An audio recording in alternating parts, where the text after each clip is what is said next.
میں یہ بھی سمجھتا ہوں کہ پاکستان کے مسائل کا حل یہ نہیں ہے. پاکستان کے مسائل کا حل یہ ہے کہ کل کا جو فیصلہ تھا، میں کیٹیگوریکلی کہتا ہوں کہ کل کے فیصلے سے جمہوریت مضبوط نہیں ہوئی، کیونکہ آپ نے مقابلے سے جب اتنی بڑی جماعت چلی گئی ہے. آپ مجھے بتائیں. اچھا علی محمد صاحب، آپ کا یہ والا پوائنٹ بڑا امپورٹنٹ ہے کہ جمہوریت مضبوط نہیں ہوئی. آئی ایم سوری، ایم کریں گے شارٹ اوور ہے. بات کی تھی میاں صاحب، اب تو لیول پلینگ فیلڈ مل گئی نا آپ کو، اب نکل آئے جلسوں پہ.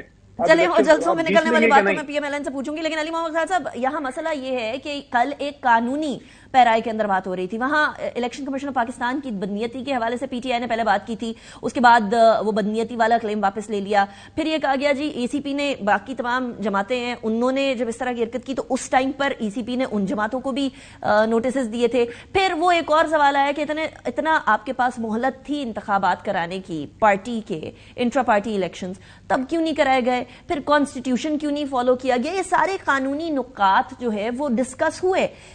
کیا پی ٹی آئی اس کو مختلف طریقے سے کر سکتی تھی؟ کیا پارٹی انتخابات کو مزید شفاف بنایا جا سکتا تھا؟ کیا اس سے پہلے پارٹی انتخابات کو کر لیا جاتا تو اس ڈائلیما سے بچ سکتی تھی؟ دیکھیے، کوئی بھی عمل جب آپ کرتے ہیں اس میں غلطی کا احتمال ہوتا ہے. میں یہ بالکل نہیں کلیم کروں گا کہ یہ 100% فول پروف الیکشنز تھے، لیکن میرا ایک بہت بڑا سوال ہے، یہ میرا نہیں ہے، محترم جج صاحبان نے خود ہی یہ سوال کیا تھا 1-2 دن پہلے، ڈے بیفور یسٹرڈے شاید کیا تھا، الیکشن کمیشن سے کیا تھا کہ کیا اسی طریقے سے یہ باقی جماعتوں کا اس کے لیے بھی اسکروٹنی ہوئی ہے. اسی طرح میں سوال ہوا، اور کیا انہوں نے بھی یہ اسی طرح کا انتخاب کیا ہے؟ آپ کوئی مجھے بتا سکتا ہے کہ بلاول صاحب کا کیا انوپوز نہیں ہوا؟ کیا شہباز شریف صاحب کا انوپوز نہیں ہوا؟ کیا مریم بی بی کا انوپوز ان کا انتخاب نہیں ہوا؟ کیا زرداری صاحب کا کیا ان کا کون مقابل تھا ان کے چیئرمین شپ کے مقابلے میں؟ کوئی نام بتا سکتے ہیں؟ سیکرٹری جنرل ان کا کیا انوپوز نہیں ہوا پیپلز پارٹی کا؟ کیا مولانا فضل الرحمان صاحب پچھلے 25-30 سال سے نہیں بیٹھے؟ یہ آئیڈیل سینیرو نہیں ہے، یہ آئیڈیل نہیں ہے. میں یہ نہیں کلیم کر رہا کہ ہم ان جماعتوں کو دیکھ کے ان کے پیچھے چلتے ہیں، ہم خود تراشتے ہیں منازل کے سنگ میل. ہم وہ نہیں ہیں جن کو زمانہ بنا گیا. ہم نے آج سے 10 سال پہلے پورے پاکستان میں اوپن الیکشن کر کے دیا تھا، لیکن ایسے حالات میں جب ہمارے کارکن جو ہیں وہ غائب ہو رہے ہیں، جب ہمارے لوگ جو ہے وہ مشکل حالات میں ہیں، جب ہمارے لوگ مشکل سے اپنے نامینیشن پیپر جمع کر رہے ہیں، جب ہمارے لوگوں پہ غلط پرچے کٹ رہے ہیں، جب ہمارے لوگ جو ہیں وہ عدالتوں کے سامنے سے اور آر اوز کے آفس کے سامنے سے ان کے ساتھ مشکلات ہیں ان کو اٹھائے جائیں، ایسے حالات میں جب ہمارے لوگوں کو سیاست کرنی مشکل ہو رہی ہے، ان حالات میں میں سمجھتا ہوں بہت بڑی ایفرٹ ہمارے لائرز نے کی ہے اور انہوں نے الیکشن کیا. حالانکہ ہم 1 جون میں پچھلے سال کرا چکے تھے، لیکن جب الیکشن کمیشن نے کہا کہ 20 دن میں کریں، ہم نے 10 دن میں کر کے دکھا دیا. لیکن میرا سوال پھر وہی ہے کہ جس طرح میگنیفائنگ گلاس سے تحریک انصاف کو جانچا گیا ہے، کیا اسی پیمانے پہ، اسی کسوٹی پہ مسلم لیگ نون یا پیپلز پارٹی پرکھی گئی ہے؟ اور اگر نہیں پرکھی گئی تو پھر سنگل آؤٹ کیوں کیا گیا ہے؟ آپ جن جماعتوں کی بات کر رہے ہیں علی محمد خان صاحب، وہ ساری وہ جماعتیں ہیں جن کے اوپر آپ آلریڈی الزامات لگا چکے ہیں کہ یہ تو جمہوریت کی کسی طریقے سے علمبردار بنی نہیں سکتی. یہ وہ جماعتیں ہیں جنہوں نے اپنے زمانے کے اندر جو لوکل باڈی انتخابات ہیں وہ نہیں کرانے کی زحمت کی، چاہے وہ پیپلز پارٹی ہو، پی ایم ایل این ہو، جے یو آئی. لیکن پاکستان تحریک انصاف کیوں اس ڈگر پر چل پڑی؟ پنجاب کے اندر وہاں بھی لوکل باڈی انتخابات ہیں. آپ جمہوریت کی بات کریں، جمہوریت تو وہاں سے پنپنا شروع ہوتی ہے جہاں باقاعدہ طور پر جماعت کے اندر جمہوری نظام اور جمہوری طریقہ کار، یعنی وہ ریکارڈ ہونا کہ 50,000 فیس دینی ہے ایک ممبر نے انتخاب لڑنے کی انٹرا پارٹی، اس کا بھی ریکارڈ نہیں ہے. یعنی اگر آپ لوگ کرا ہی رہے تھے انتخابات تو ان کو تھوڑا وہ اس طرح کرا لیتے کہ کوئی سوال نہ پوچھتا. دیکھیے، ہم بڑے غلط لوگ ہیں اور ہم سے حکومت نہیں چلتی اور ہم نے بڑے غلط فیصلے کیے ہیں. اس کا ایک سیاسی فیصلہ پاکستان کے عوام کو کرنے دیں. Fair enough. کیا وجہ ہے کہ پاکستان تحریک انصاف کے کھلاڑیوں کو بلے کے ساتھ عوام کے پاس جانے سے سب کو اتنا خوف ہے؟ خوف بلے کا نہیں ہے، خوف عوام کا ہے، کیونکہ عوام عمران خان صاحب کے ساتھ ہیں، تحریک انصاف کے ساتھ ہیں. دیکھیں، اس سے ملک کے مسئلے حل نہیں ہوں گے. 2/3 اکثریت لینے والی جماعت کو سائڈ لائن کر کے کسی کو بھی اگر آپ لا کے بٹھائیں گے، وہ نہ نظام چلا سکے گا، نہ آپ کو وے فارورڈ دے سکے گا. اور سب سے بڑی چیز، آج آپ کی یوتھ کا، آپ کا نوجوان دور ہو رہا ہے آپ کے سسٹم سے، وہ بدل ہو رہا ہے.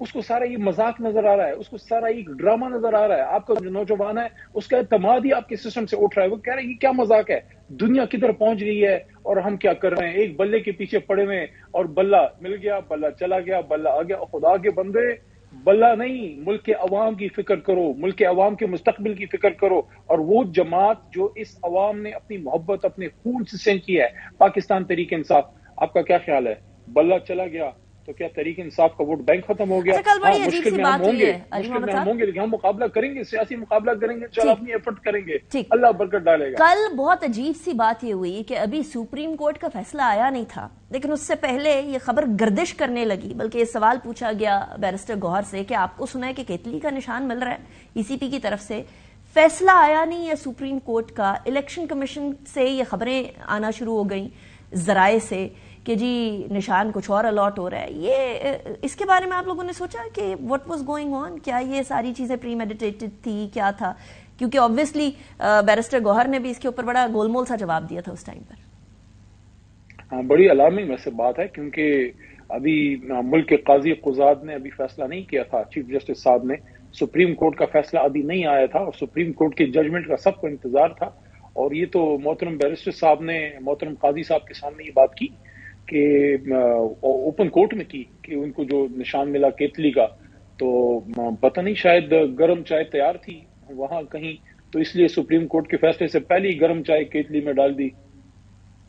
رائٹ، علی محمد صاحب ایک آخری سوال، اب کیا کریں گے؟ ہر کسی کا نشان مختلف ہے، ہر کوئی انڈیپینڈنٹ ہے، کسی کو نہیں پتا کہ واقعی میں پی ٹی آئی سے کون بیکڈ ہے اور کون ناراض اراکین کے اندر سے بھی پی ٹی آئی کے نام سے کھڑا ہو رہا ہے انڈیپینڈنٹ کے طور پر۔ پھر اس کے بعد سارے کے سارے پارٹی ڈسپلن کے بھی کسی طریقے سے انڈر نہیں ہوں گے، سو وہ جو کنٹرول کے کہیں کوئی منحرفین نہ ہو جائے وہ بھی نہیں ہو پائے گا، تو اب پی ٹی آئی کیا کرے گی اس بارے میں؟ جس امت کے دامن میں واقع کربلا ہو اور جس امت کی تاریخ میں جو ہے اتنے بڑے بڑے حوادث ہوں، وہ اتنے اس طرح کے مسائل سے گھبراہ نہیں کرتے۔ ہمارا مشن بہت بڑا ہے، ہمارا مشن پاکستان کو وہ پاکستان بنانا ہے جو قائد اعظم محمد علی جناح کا خواب تھا، اور جو ویژن ہمیں عمران خان صاحب نے دیا ہے، ایک ایسا پاکستان جو اسلامک پروگریسو پاکستان، جو دنیا کے سامنے ایک مثال بنے۔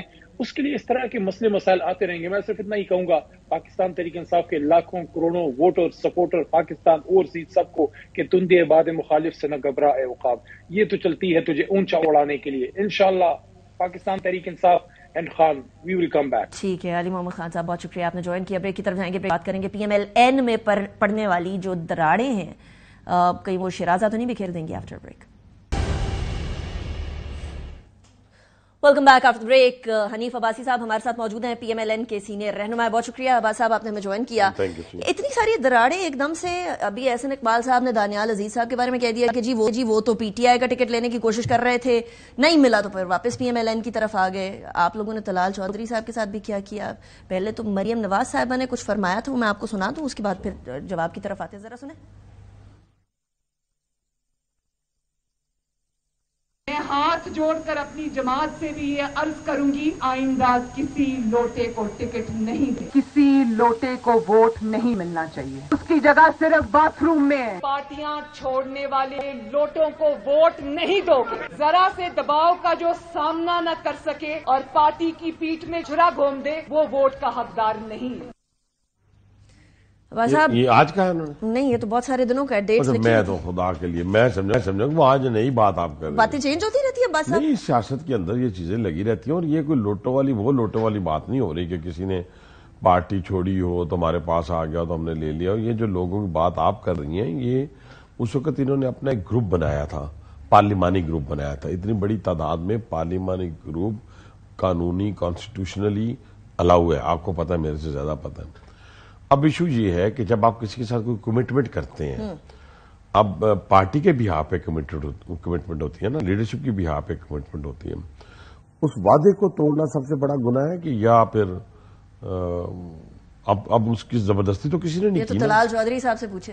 نہیں، طلال چودھری نے، آپ تقریر ان کی سنیں، انہوں نے کہا جی میرے جو ریلیشن ہے، میرا تعلق ہے، ایسی کئی سیٹیں میں وار کے پھینک دوں۔ دانیال عزیز صاحب کو بھی دیکھیں پیناما کے ٹائم پر جو لوگ کھڑے ہوئے تھے ان کے اندر سے ایک طلال چودھری نظر آتے تھے، ایک دانیال عزیز نظر آتے تھے۔ میں آپ کو سیدھی سی بات میں پھر کہوں گا، دانیال صاحب کے ساتھ میری بڑی اچھی دوستی ہے، رہے گی، لیکن جو انہوں نے مہنگائی کے حوالے سے، پارٹی کے حوالے سے جو الزامات لگائے، جو بات کی، وہ جسٹیفائی نہیں کرتی پارٹیوں میں رہ کر۔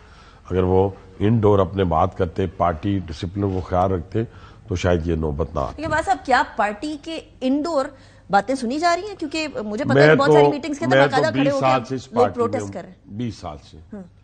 20 سال سے تو مجھے تو ہمیشہ پارٹی کے اندر ہم نے بات بھی کی ہے اور ہماری سنی بھی گئی ہے. میں ایک معمولی سا کارکن ہوں, میری تو میاں نواز شریف صاحب نے ہر وقت بات سنی ہے جی. جو پولیٹیکل بات ہے انہوں نے ہمیشہ, میں نے ان کی بات کہی, انہوں نے سنی. اور ابھی بھی آپ دیکھیں نا, جب سے وہ پاکستان آئے ہیں انہوں نے اپنے ہر اس شخص کے لیے آواز اٹھائی ہے, بلند کی ہے جو سزائے موت اور عمر قید کی سزاؤں میں سے تھے, بڑی بڑی سزاؤں میں سے تھے. وہ اپنے دوست, اپنے ساتھیوں کے ساتھ کھڑے بھی رہتے ہیں. اور دوسری بات, کسی جگہ کے اوپر ایسا نہیں ہوا کہ ہم نے کوئی مس کمٹمنٹ کی ہو. ہم نے کمٹمنٹ کو آنر کیا. ساری دنیا کو یہ پتا تھا کہ یہ ہونا ہے ہر حلقے کے اندر. دانیال عزیز صاحب والا کیس جو ہے وہ انہوں نے خود خراب کیا, کسی نے خراب نہیں کیا.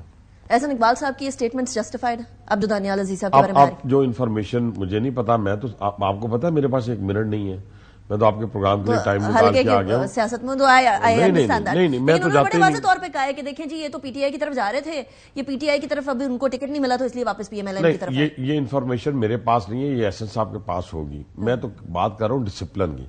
ڈسپلن کے اوپر کمپرومائز نہیں ہو سکتا کہ آپ اپنی پارٹی پر چڑھ دوڑیں اور کہیں یہ اور نام لے کے. آپ ایک جنرل سیکرٹری ہے, ایک ہماری انفارمیشن منسٹر رہی ہیں, پارٹی ترجمان ہے, آپ سب کو رگڑا دے دیں اور پھر اوور آل پوری پارٹی کو کہہ دیں کہ فلاں فلاں چیزوں کی ذمہ دار ہے, تو مجھے یہ بتائیں پھر اس کی نمائندگی وہ کیسے کریں گے؟ اچھا صاحب, اس ٹائم پر پی ایم ایل این ان انتخابات کے اندر جو چوائسز لے رہی ہے, ان چوائسز کی وجہ سے بہت سارے آپ کے پرانے ساتھی بھی سیپریٹ ہو رہے ہیں. مہتاب عباس صاحب چلے گئے, شاہد خاقان عباس صاحب نے آج اناؤنس کر دیا کہ میں نے ٹکٹ نہیں لیا تو اس کا مطلب میں پارٹی کا حصہ نہیں ہوں.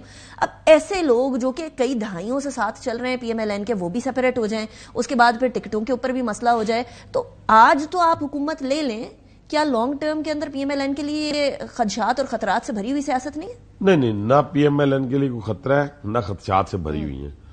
لیکن یہ جو آپ نام لیے نا, اگر اختلافات جنم لیتے ہیں اور لیڈرشپ اگر فوری طور کے اوپر اس کے اوپر قابو پا لے تو شاید یہ لوگ جو ہے پارٹیوں کے ساتھ رہتے ہیں. تو یہ لیڈرشپ کی لیک آف لیڈرشپ تھی کہ انہوں نے فوری طور پر ایکشن نہیں لیا؟ نہیں, لیک آف لیڈرشپ نہیں. دیکھیں نا وہ کس حالات میں تھے, وہ ایگزائل میں تھے اور اس دوران یہ حالات پیدا ہوئے, پارٹی کے اندر کیا چل رہا ہے کیا نہیں چل رہا یہ اتنی انفارمیشن نہیں ہوتی.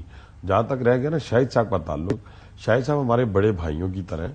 شاہد صاحب کے ساتھ کوئی ایسی زیادتی میں نہیں سمجھتا کہ پارٹی کے اندر ہوئی. انہیں سیاست سے اختلاف ہے. سیاست دیکھیں نا, سیاست سے ان کو اختلاف ہے, وہ تو پھر 35 سال کی بھی بات کرتے ہیں نا, تو 35 سال وہ حصہ بھی رہے ہیں نا ہماری پارٹی کا. 35 سال کی سیاست میں اور آج کی سیاست میں پی ایم ایل این کی کوئی فرق نہیں. وہ کہتے ہیں کہ پوری سیاست جو ہے نا وہ پچھلے اتنے سالوں سے پاکستان کا کچھ نہیں بگاڑ سکی, کچھ اچھا نہیں کر سکی. کہنے سے مراد یہ ہے کہ پارٹی نے شاہد صاحب کو بہت کچھ دیا ہے. میرے بڑے بھائی ہیں, پرائم منسٹر بہت بڑا عہدہ ہوتا ہے, ٹھیک ہے جی, وہ وزیر اعظم بنے, وہ کئی دفعہ منسٹرز بنے, ٹھیک ہے نا جی. تو اس لیے میں یہ سمجھتا ہوں کہ میرا نہیں خیال اندر کی کیا باتیں ہیں اگر وہ بتائیں تو ہمیں پتا چلے.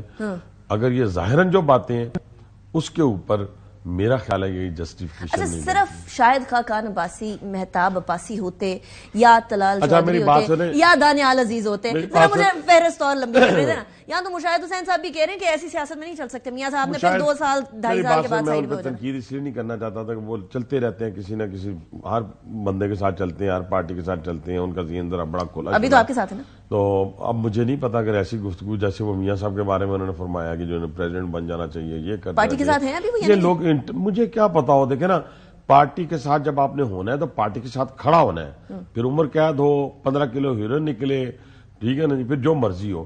یہ جو ایشوز ہیں, جتنی باتیں آپ کر رہی ہیں, پیوستہ رہ شجر سے امید بہار رکھ, ایک موج ہے دریا میں, بیرون دریا کچھ نہیں. یہاں پارٹیوں کے اندر آپ مجھے بتائیں اس پارٹی کے اندر ووٹ بینک کس کا ہے؟ کس کا ووٹ بینک ہے؟ میاں نواز شریف کا ووٹ بینک ہے, ٹھیک ہے نا جی. تو اس نے جو آج راول پنڈی کے فیصلے کیے ہیں یا جہلم کے فیصلے کیے ہیں یا لاہور کے فیصلے کیے ہیں تو 100% میرٹ پہ کیے, 100% میرٹ پہ کیے, اور ایک دفعہ نہیں کیے. یہ آپ کے اطلاع کے لیے عرض ہے. لوگ کہتے ہیں نا میاں نواز شریف صاحب کہاں ہیں؟ میاں نواز شریف آنے والے ہیں میدان میں, کب آئیں گے؟ ویسے یہ تانا جو ہے نا بلاول بھٹو زرداری بھی دے رہے ہیں, میں حیران ہوں, وہ بار بار تانا دے رہے ہیں کہ نکل نہیں رہے. بلاول زرداری بھٹو کے ساتھ بڑی پارٹی نہیں ہے, ہم ہیں بڑی پارٹی.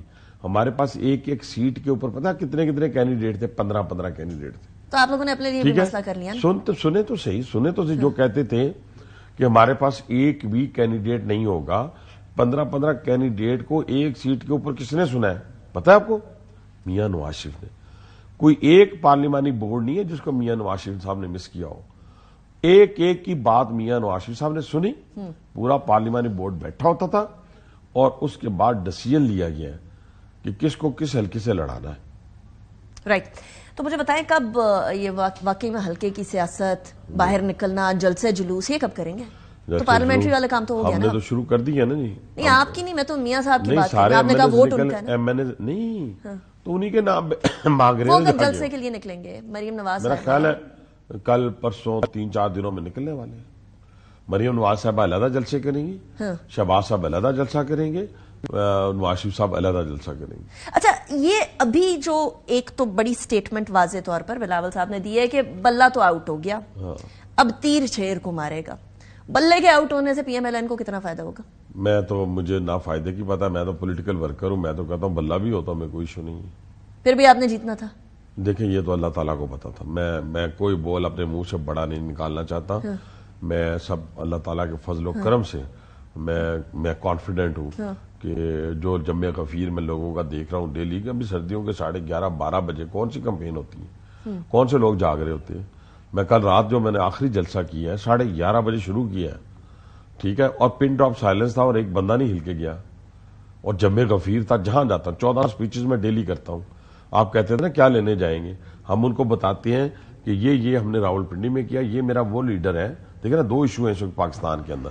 مجھے اگر آپ اجازت دیں کچھ پازیٹیو سی گفتگو بھی بتا دیں. باقی نیگیٹو چل رہی ہے. نہیں, وہ لڑائی جھگڑے کا فائدہ کوئی نہ, یہ باتیں گھر میں لگی رہتی ہیں. لڑائی آپ کے گھر میں ہو رہی ہے, ہم کیا کریں؟ آپ لوگ لڑائی بند کریں, ہم بات بھی نہیں کریں گے. نہیں, ہم ایشو کوئی نہیں نا, اس کو دوسرے کو کیا غرض ہے اس سے. بس ایشو یہ ہے کہ اس وقت مہنگائی ہے, دہشت مہنگائی کا پورا جن باہر نکلا ہے. میں لوگوں کو کہتا ہوں تقریر میں, دہشت گردی کا آدھا جن اندر ہے آدھا باہر ہے. تو میں لوگوں کو سوال کرتا ہوں, میں کہ اس کو کون ختم کرے گا مہنگائی کو اور دہشت گردی کو. پھر میں کہتا ہوں جب 2013 میں نواز شریف صاحب آئے تو ملک جو ہے اندھیروں میں ڈوبا ہوا تھا. ذرا سنیں, مجھے تھوڑی سی کمپین کر لینے دیں. اندھیروں میں ڈوبا ہوا تھا, پوری دنیا میں تنہا تھا. سن لینا ذرا, پوری دنیا میں تنہا تھا, پوری دنیا میں. کراچی لاقانونیت میں ڈوبا ہوا تھا, دہشت گردی عروج پہ تھی. جب وہ آئے دھرنے شروع ہوئے, اس کے باوجود 12,000 میگا واٹ بجلی پیدا کی نواز شریف نے. سنتے جائیں. اس کے بعد لا قانونیت کراچی کی ختم کی, دہشت گردی ختم کی. $62 بلین کے ایگریمنٹ کیے, پروان نہیں چڑھ سکے الہ آباد ہے سی پیک کی صورت میں, ٹھیک ہے. اس کے بعد چائنا, ٹرکی, یورپ, امریکہ, مڈل ایسٹ کو اپنی پشت پہ کھڑا کر لیا. روزگار عروج پہ تھا, بے روزگاری کے خاتمے کی طرف بڑھ رہے تھے. 52 روپے کی چینی, 35 روپے کا آٹا, 10 روپے کا یونٹ. چلے ٹھیک ہے, سن لیں. 105 سرکولر ڈیٹ اس ٹائم پر بھی تھا, پی آئی اے اس ٹائم پر بھی ڈیٹ میں تھا. اب یہ تو اس طرح ٹریڈ ڈیفیسٹ تب بھی تھا, اور قرضے کے اندر ہم تب بھی تھے, آئی ایم ایف میں ہم بھی. میں نے کب کہا دودھ کی نہریں بہ رہی تھی, کاروبار عروج پہ تھا. کاروبار عروج پہ تھا, 6% ترقی کی شرح تھی. آسان الفاظ میں سمجھا دیتا ہوں. وہ پی ٹی آئی بھی کہتی ہے, ہماری باری میں بھی 6%. نہیں, پی ٹی آئی نے کک کیتا ہے, ان کا بھی 6%. اچھا چلے پی ٹی آئی کے آپ 5-6 کارنامے بتائیں. میں تو خیر پی ٹی آئی کی یہاں وکیل نہیں, وکیل بھی شک نہ ہو, میں کوئی اس طرح کے مجھے نہیں, بس ٹو یور حلقہ نا, آپ کے حلقے کے اندر آسانی ہو گئی آپ کے لیے. پی ٹی آئی اور شیخ صاحب, میں پھر وہی اللہ سے ڈرتے ہوئے کہہ رہا ہوں کہ اس وقت لوگوں کا جمع غفیر ہے, اور مجھے بہت بڑی تعداد میں لوگ نظر آ رہے ہیں جو میرے حلقے سے میرے حق میں نکلیں گے. پی ٹی آئی کے میں ڈیلی سینکڑوں لوگ مسلم لیگ نواز میں شامل کر رہا ہوں. شیخ صاحب کے بہت سارے لوگ جو رہ گئے تھے 2, 4, 10, وہ سارے آج میں ابھی شامل کر کے آیا ہوں. 2, 4, 10 سارے آپ کے پاس؟ جی سارے الحمدللہ. شیخ صاحب کے پاس اب کچھ نہیں؟ میں اللہ سے ڈر کے کہہ رہا ہوں, میں اللہ سے ڈر کے کہہ رہا ہوں. اللہ کو کتنی نشستیں لے گی P M L N National Assembly میں؟ 100 کراس کر دے گی جی. 100 پتہ نہیں 20-30 2/3 میجورٹی نہیں لے سکے گی. کس نے کہا 100 کتنے پہ آئے گی؟ 2/3 میجورٹی لے سکے گی یا نہیں لے سکے گی؟ کیوں نہیں لے سکے گی, کس نے کہا؟ کہ یہ نیشنل گورنمنٹ وہ اسی طرح 16 مہینے والی. آپ ابھی تو ہمیں 2/3 لینے دینا, تو جب رزلٹ آئے گا پھر دیکھیں گے. یہ خواب کی ہے ابھی. یہ بھی خواب ہی تھا نا کہ نواز شریف کبھی نہیں آئیں گے. اچھا, یہ بھی خواب تھا نا, ٹھیک ہے. تو نواز شریف آ گئے, ٹھیک ہے. یہ بھی خواب تھا نا کہ ہم الیکشن سے بھاگ رہے ہیں, ہم الیکشن لڑ رہے ہیں, ہم الیکشن میں موجود ہیں, ہم الیکشن لڑنا چاہتے ہیں. تو انشاءاللہ تعالی ہم پولیٹیکل پارٹی ہیں, اور ہمارے سارے پولیٹیکل ورکر میدان میں ہیں, اور لوگ جو ہے نا کارکردگی کی بنیاد کے اوپر میاں نواز شریف کی طرف، مسلم لیگ نواز کی طرف اٹریکٹ ہو رہے ہیں. اچھا میرے دو آخری سوال. سی ایم کس کو بنائیں گے؟ پی ایم ایل این اگر جیتی ہے پنجاب اسمبلی میں. کوشچن آپ نے پہلے بھی کیا تھا، بریک سے پہلے کیا تھا. بریک سے پہلے نہیں، ایک پچھلے سوال میں آپ نے تب بھی جواب نہیں دیا. نیا کوشچن کیا کریں. نہیں آپ نے پھر تب بھی جواب نہیں دیا تھا. جواب ہی دے دیا. جواب میں اس لیے نہیں دے سکتا کہ میں ان لوگوں میں سے نہیں ہوں.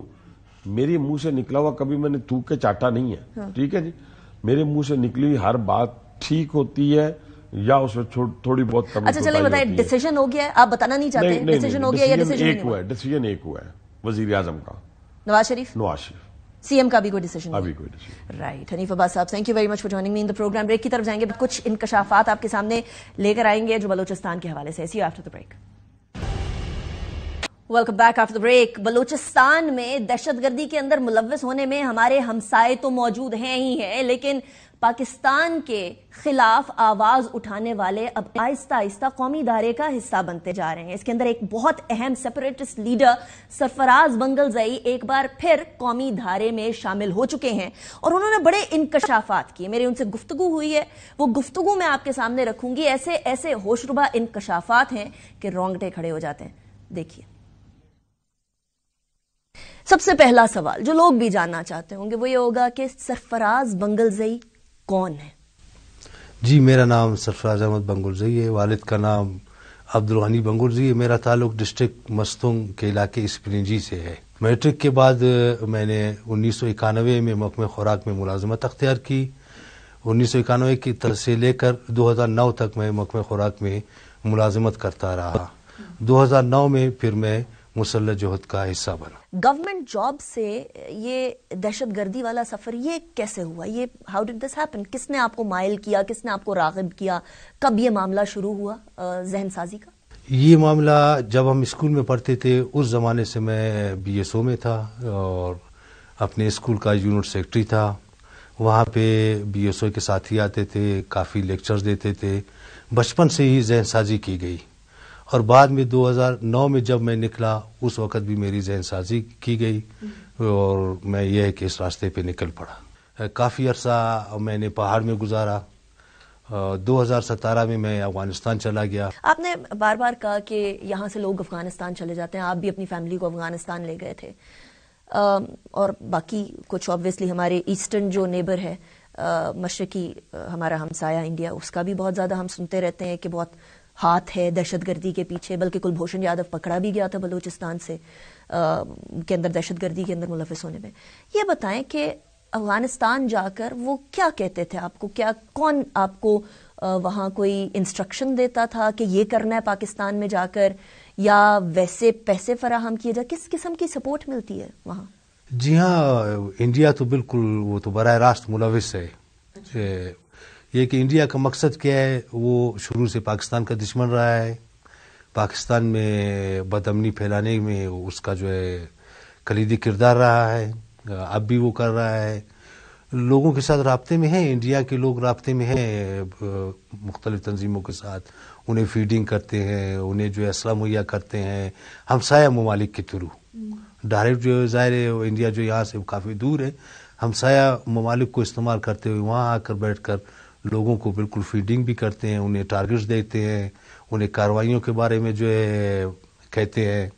اور یہاں تک کہ انہیں یہ بھی فرمایا جاتا ہے کہ آپ جہاں پر بھی کارروائی کریں ان کی ویڈیوز بنائیں تاکہ ویڈیوز بنائیں ہم ایک ٹھیک ٹھاک اچھے طریقے سے جو ہے پاکستان کے خلاف ایک مہم چلائیں. اچھا، مطلب آپ یہ کہہ رہے ہیں کہ باقاعدہ معصوم بلوچ نوجوانوں سے یہ کارروائی کراتے ہیں اور ان ویڈیوز کو بنوا کر پاکستان کے خلاف ایک مہم پوری سوشل میڈیا کے اوپر چلائی جاتی ہے. کیا ایسا ہی ہے؟ بالکل ایسا ہی ہے. یعنی یہ جو سوشل میڈیا ہمیں اکاؤنٹس اکثر اوقات نظر آتے ہیں جو پاکستان مخالف نعرے لگا رہے ہوتے ہیں اور بلوچستان کو علیحدہ کرنے کی باتیں کر رہے ہوتے ہیں، یہ دوسرے ممالک سے چلائے جا رہے ہوتے ہیں؟ دوسرے ممالک سے چلائے جاتے ہیں. ان کے لوگ بیٹھے ہوئے ہیں، انہیں سوشل میڈیا کے لیے فنڈنگز کی جاتی ہے. ایک ایک بندے کے 10 آئی ڈیز بنے ہوئے ہیں لوگوں کو جو بیوقوف بنانے کے لیے کہ تاکہ ہماری تعداد بڑھے سوشل میڈیا میں جو پروپیگنڈا ٹھیک ٹھاک اچھے طریقے سے ہو. حقیقتاً جو ہم وہاں پر دیکھ کے آئے ہیں کچھ بھی نہیں ہے. کیا دیکھ کر رہے ہیں آپ سرفراز صاحب، ذرا وہ ایکسپلین کریں. وہاں پر ہم نے دیکھا ہے کافی چیزیں ہم نے وہاں پہ دیکھی. جو لیڈرشپ ہے سارے اپنے عیش و عشرت کی زندگی گزار رہے ہیں. حالانکہ میرے پاس یہاں پر جب میں تھا سب کچھ تھا. ایسے بھی لوگ میں نے دیکھے جن کی وہاں پر یعنی اتنی اوقات نہیں تھی کہ وہ ایک سائیکل یا موٹر سائیکل خرید سکے یا ایک عام سا گھر خرید سکے. آج وہ کروڑوں میں کھیل رہے ہیں، اربوں میں کھیل رہے ہیں. یہ پیسہ کہاں سے آیا ہے؟ یہ قوم کے نام پہ کما رہے ہیں، قوم کو دھوکہ دے رہے ہیں. آپ نے ایک بڑے اہم نقطے کی طرف اشارہ کیا، اور وہ ہے کہ یہ عیش و عشرت کی زندگی گزار رہے ہیں، اور ایک عام بلوچ جس کو سیپریٹزم کے چکر میں استعمال کیا جا رہا ہو تو اس کے ہاتھ میں کوئی نہیں ہے. تو ان کی زندگی بھی آپ نے دیکھی ہے جو لیڈران ہیں، اور ان کی زندگی بھی آپ نے دیکھی ہے جو یہاں پہاڑوں کے اندر کہیں نہ کہیں چھپ جاتے ہیں، پھر پکڑے جاتے ہیں اینٹی اسٹیٹ ایکٹیویٹیز میں. ان کی زندگی میں اور ان کی زندگی میں کیا فرق ہے؟ یہاں کی زندگی ان کو علم نہیں ہے. یہ لوگ یہی اس جذبے سے کر رہے ہیں کہ ہم وطن کے لیے کر رہے ہیں، ہم قوم کے لیے کر رہے ہیں، لیکن ایسا نہیں ہے. یہ لوگ بالکل حقیقت ہر دکھ درد تکلیف کافی تکلیفیں پہاڑوں میں کاٹ رہے ہیں، لیکن وہ دھوکہ کھا رہے ہیں. میں آج بھی ان کو پیغام دے رہا ہوں کہ ایسا نہیں ہے، اس طرح نہیں ہے. جو لوگ وہاں بیٹھے ہوئے ہیں لیڈرشپ ہے وہ بالکل آرام سے بیٹھی ہوئی ہے، کروڑوں کے بنگلوں میں رہ رہے ہیں، کروڑوں کی گاڑیاں ہیں، بیرون ممالک ان کا آنا جانا رہتا ہے، وہاں کے پاسپورٹس بنائے ہوئے ہیں، وہاں کے جو ہے کارڈز بنائے ہوئے ہیں، اپنی عیش و عشرت کی زندگی گزار رہے ہیں. اور جو وہاں پہ غریب طبقہ میں نے دیکھا ابھی موجود ہے، جو سارا دن جا کر مزدوری کر کے اپنی مزدوری سے اپنا جو گھر کا جو ہے گزارا کرتے. لوگوں کو ایسا مجبور بنایا گیا ہے جہاں سے لے جاتے ہیں ہمسائے ممالک میں، لیکن وہاں پھر ان کو خیر یار و مدد جو ہے چھوڑ دیتے ہیں. کوئی ان کا دیکھ بھال جو کرنے والے نہیں ہوتے ہیں. ہم نے یہی دیکھا کہ یہ دھوکہ ہے. قوم کے لیے سرزمین کے لیے کوئی جنگ نہیں، صرف اور صرف پیسے کے لیے ہو رہی ہے. ہر ایک نے اپنا دکان کھولا ہوا ہے. سرفراز صاحب، یہ پیسہ کون دیتا ہے، کہاں سے آتا ہے، کیا ذرائع ہوتے ہیں ان کے؟ دیکھیں، ایک تو سر فہرست انڈیا ہے جو انہیں ہر کارروائی پہ پیسے دیتی ہے، اور ٹارگٹس کلنگ جج، ٹیچرز، پروفیسرز، اس کے علاوہ مذہبی لوگوں کا ٹارگٹ دیتے ہیں کہ آپ جو یہ ٹارگٹس پورا کریں، ہم ہر ٹارگٹ پہ آپ کو اتنے. وہاں پہ ڈالروں پہ بات ہوتی ہے، وہاں پہ روپوں یا دوسرے پیسوں کی بات نہیں ہوتی کہ اتنے ڈالر جو ہے آپ کو دیں گے. تو یہ لوگ کارروائی کرتے ہیں، اور ہر کارروائی پہ ہر کلیم پہ ان کو جو پیسہ ملتا ہے. اکثر آپ لوگوں نے بھی دیکھا ہوگا کہ یہاں پر اگر کہیں پہ کارروائی کرتے اس کو کتنا بڑا چڑھا کر جو ہے یہ لوگ استعمال کرتے ہیں کہ ہم نے اتنے لوگ مارے ہیں. حالانکہ حقیقت میں ایسا نہیں ہے، اس طرح نہیں ہے. اس کے علاوہ کوئلہ کانز ہے، ان سے یہ لوگ بھتہ لیتے ہیں. کچھ دنوں کے لیے بھتہ دینا جو ہے روکا تھا کوئلہ کانز والوں نے. انہوں نے غریب اور بلوچستانی لوگوں کے 40-45 ٹرکس کو جو ہے جلا دیا تھا. وہ کون ہے؟ یہ بلوچستان کے رہنے والے لوگ تھے، بلوچستان کے غریب لوگ ہیں. ان کا نقصان صرف کس لیے کرتے ہیں؟ اپنے ٹیکس کے لیے. منشیات ان کا ایک اہم ذریعہ ہے جو افغانستان سے یہ مکران کے راستے، ایران، اس طرح یورپ کی طرف جو ہے نکل جاتا ہے بحری راستوں سے. تو یہ منشیات کے لوڈز لوٹتے ہیں. کافی مرتبہ ایسے بھی ہوا ہے کہ وہاں کے لوکل لوگ ہوتے ہیں جو کام روزگار کرتے ہیں، تو ان لوگوں کو جو یہ قتل کر کے ساری منشیات لوٹ کر پھر واپس انہی منشیات کو اپنے علاقوں میں جو بیچ دیتے ہیں. صحیح. ان کے علاوہ روڈز جہاں پہ ترقیاتی کام ہوتے ہیں، ترقیاتی کام پہ وہ جو ہے بھتہ لیتے ہیں، پرسنٹیج لیتے ہیں. کتنا پرسنٹیج اور بھتہ آپ ہمیں دیں گے تو ٹھیک ہے، اگر نہیں دیں گے تو کام بند ہے. اور کافی بلوچوں کو انہوں نے مارا ہے. کوئی سرمایہ دار بلوچ ہے یا کاروباری لوگ ہیں، کاروبار کر رہے ہیں، ان کو جو تھریٹس دیتے ہیں کہ آپ ہمیں اتنا بھتہ دیں. انکار کرنے پر انہیں مخبر کا ٹھپا لگا کر قتل کرتے ہیں. اور یہ ان چیزوں کے لیے میں نے وہاں ان کے درمیان بیٹھ کر بھی میں نے آواز اٹھائی، لیکن نہیں، اگر ان چیزوں کو روکا جائے تو ان کے دندے بند ہو جاتے تھے. اچھا، اب ایک اور میں نے ایک بڑا افسوسناک عمل دیکھا ہے. ان دہشت گرد کارروائیوں کے اندر خواتین کو استعمال کیا جا رہا ہے. ان کے جو چھوٹے چھوٹے بچے ہیں جن کو اپنے بچوں کو، اپنی آنے والی نسلوں کو سنوار رہے ہونا چاہیے، ان کو دہشت گردی میں لگا دیے. یہ کیوں؟ جی ہاں، یہ بہت افسوسناک واقعات ہیں کہ خواتین کو جنگ کا حصہ بنانا، حالانکہ ان کی ضرورت نہیں ہے کہ وہ جنگ کا حصہ بنے، صرف اور صرف یہ اس لیے اس طرح کی کارروائیاں سر انجام دیتے ہیں تاکہ نوجوان نسل میں جذبات ابھر آئے. خواتین کو بلوچ معاشرے میں ان کی کافی عزت ہے. ایسے بھی ہوئے ہیں کہ 20-20, 15-15 قتل ہوئے ہیں جہاں پر خواتین کو میڈ کی صورت میں بھیجا گیا ہے. ان لوگوں نے اپنے وہ خون جو ہے معاف کر دیتے ہیں کہ خواتین کو قرآن کی جگہ پر جو ہے بلوچ معاشرے میں دیکھا جاتا ہے، لیکن یہاں پر خواتین کو جو ہے جنگی کارروائیوں میں استعمال کرنا بہت افسوسناک ہے. جیسے کہ حالیہ دور میں تربت کا جو واقعہ ہوا، اس میں ان کی سمیہ بلوچ، ان کی والدہ کو علم نہیں تھا کہ میری بیٹی کہاں جا رہی ہے، کس کام کے لیے جا رہی ہے. جب یہ واقعہ ہوتا ہے اس دن ان کی والدہ کو جو ہے اطلاع ہو جاتا ہے کہ یہ اس طرح جو انہوں نے، کیونکہ انہوں نے وہاں پر آپس میں رشتہ داریاں بھی کی ہوئی ہیں. جو کچھ لوگ ان کے رشتہ دار ایسے ہیں جو ایسی جگہوں پر بیٹھے ہوئے ہیں کہ ان کو یہ چیز کرنا ہے، کسی نہ کسی طریقے سے جو کرنا ہے، اور اس سارے کام میں، سارے دندے میں انڈیا براہ راست ملوث ہے. ساری ڈائریکشن وہاں سے دی جاتی ہے. کیا ان کے پاس مرد نہیں ہے؟ مرد کم پڑ گئے ہیں جو آپ خواتین کو استعمال کر رہے ہیں. بالکل درست. اور پھر خواتین کا استعمال کرنا بلوچ معاشرے میں بلکہ اسلام میں بھی ہے کہ کوئی خواتین فوت ہو جاتی ہے تو ان کے جو قریبی ہیں ان کے بغیر کوئی انہیں لحد میں نہیں اتار سکتا، اور وہاں پر جب وہ فدائی کرتی ہیں تو ہمارے خواتین کے آپ نے دیکھا کہ تمام بدن کے جو ہے ٹکڑے کہاں کہاں دور دور تک جو پھیلے ہوئے، وہی لوگ آ کر انہیں اکٹھے کرتے ہیں. شرم کی بات ہے. اچھا، کیا بچوں کی ذہن سازی یا اسکولوں کے اندر یا جو اس طرح کی تنظیمیں ہیں وہ اپنا فوکس بچوں پہ اس لیے بھی کرتی ہیں کیونکہ آسان ٹارگیٹ ہے؟ جی بالکل، آسانی کے لیے، کیونکہ کافی ایسے بچے ہیں جو اپنے گھر میں بتائے بغیر 4 ماہ، 5 ماہ، 6 ماہ، جب تک ان کے والدین کو پتہ چلے کہ میرا بیٹا کہاں گیا ہے، ان کو یہ علم نہیں ہوتا کہ میرا بیٹا کہاں ہے. یہ لوگ انہیں وہاں پر جو بلوا کر اور اس چیز پہ پابندی کرتے ہیں کہ آپ نے گھر رابطہ نہیں کرنا ہے. ان کے فون چھین لیتے ہیں کہ آپ نے اپنے گھر رابطہ نہیں کرنا ہے، گھر میں جو اطلاع نہیں دینا ہے. جب جا کر وہاں گھر والوں کو ان کو پتہ چل جاتا ہے تو وہ مجبور ہو جاتے ہیں کہ ان کے بچے بھی ان کے ہاتھ سے نکل جاتے ہیں، یہاں بھی بات نہیں کر سکتے ہیں. اور وہ بچے بھی لاپتہ افراد کی فہرست میں ڈال دیے جاتے ہیں؟ جی کافی لاپتہ فہرست میں ڈال دیے جاتے ہیں، کافی پکڑے جاتے ہیں. ان کا جو یہ لوگ والی وارثی نہیں کرتے. اچھا یہ بتائیں کہ آپ نے اپنے اس پورے عرصے کے اندر 1 دہائی سے زیادہ عرصہ آپ نے اس تمام کام میں گزارا، اب آپ نے اپنا ذہن تبدیل کیا، مشکل کام ہے، بہت مشکل کام ہے، لیکن اس پورے عرصے کے اندر کوئی ایسا واقعہ جو آپ کو لگا ہو کہ یہ واقعہ بڑا واقعہ تھا؟ یہ کافی ایسے واقعات جو ہے گزرے ہیں کہ ابھی دیکھیں کافی ایسے لوگ ہوئے جو تنظیموں میں تھے، ان کے دوست تھے، تھوڑی سی مخالفت پر وہ انہیں ہی قتل کر دیتے تھے. بعد میں اس کا الزام جو ریاست پہ لگا لیتے تھے کہ ریاست نے جو ان کو قتل کیا ہے، حالانکہ انہوں نے خود کیا ہے. وہ چند مثالیں میں دوں گا کہ یہاں پر کندھار میں سکندر نامی ایک لڑکا تھا، سکا کے نام سے مشہور تھا. اس کو بلا کر انہوں نے خود ہی اغوا کر کے قتل کر دیا. آج تک اس کا کوئی اتا پتہ نہیں ہے. اس کی بیوی در پدر کی ٹھوکریں کھا رہی تھی.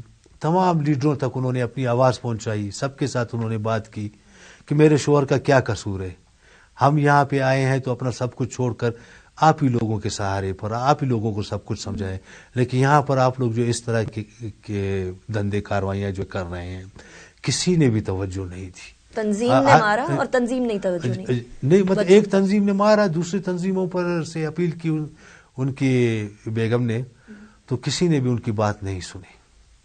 اس کے علاوہ جنرل سرفراز کا واقعہ ہے جو تکنیکی خرابی کی وجہ سے ہیلی کاپٹر کریش ہوا تھا. میں خود اس کا چشمدید گواہ ہوں، حالانکہ اس ٹائم براس کا ہم خود حصہ تھے.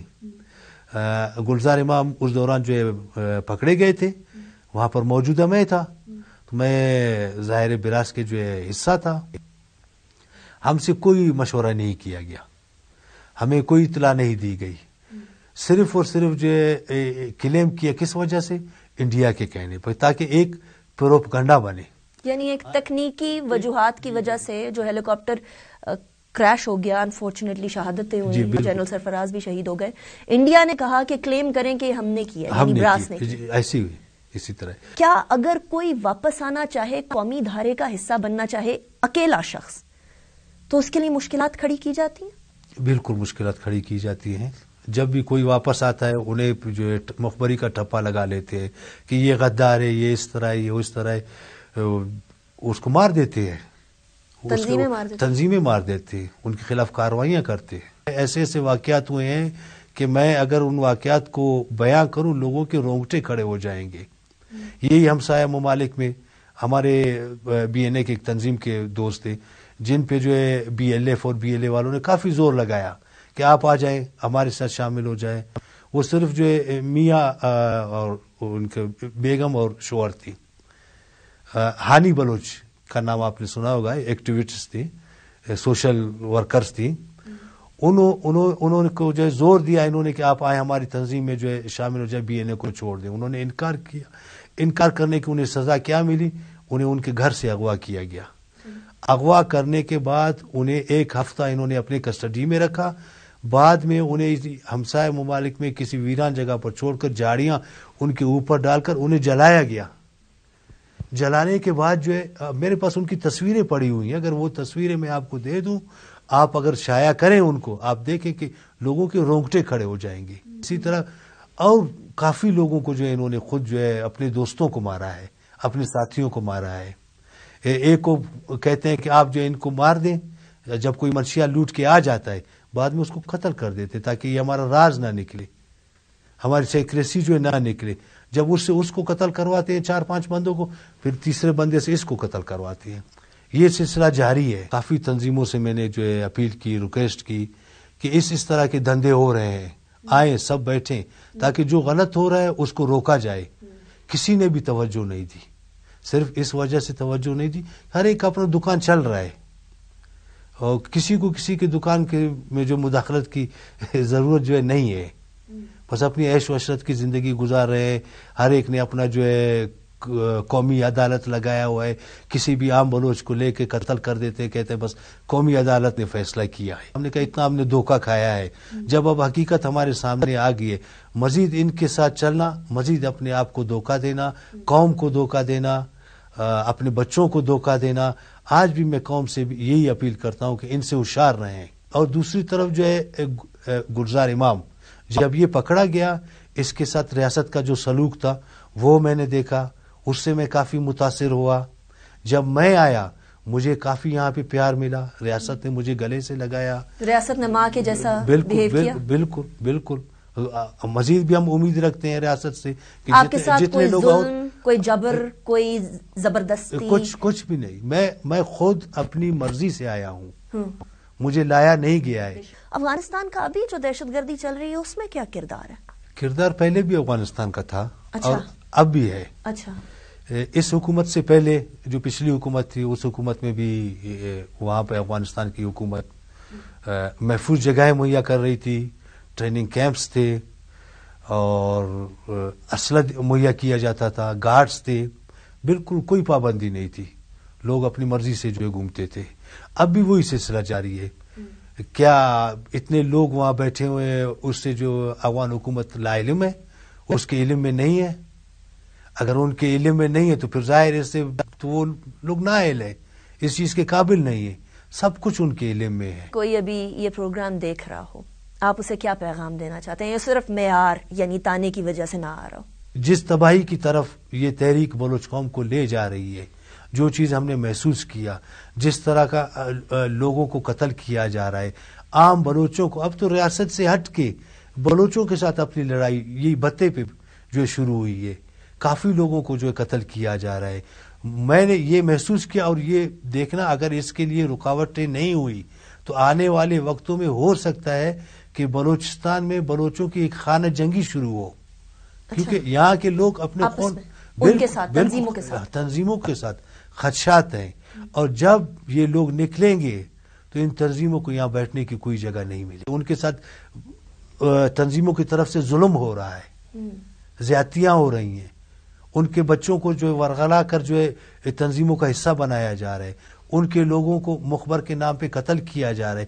کسی کی جو ہے کسی کے ساتھ ذاتی دشمنی ہے بس ٹھوک دو، نہ اسٹیٹمنٹ ڈال دو کہ یہ جو ہے مخبر ہے. اسی قسم کے کافی غلط کام ہو رہے ہیں. میں یہی کہوں گا، یہی اپیل کروں گا ان لوگوں سے جو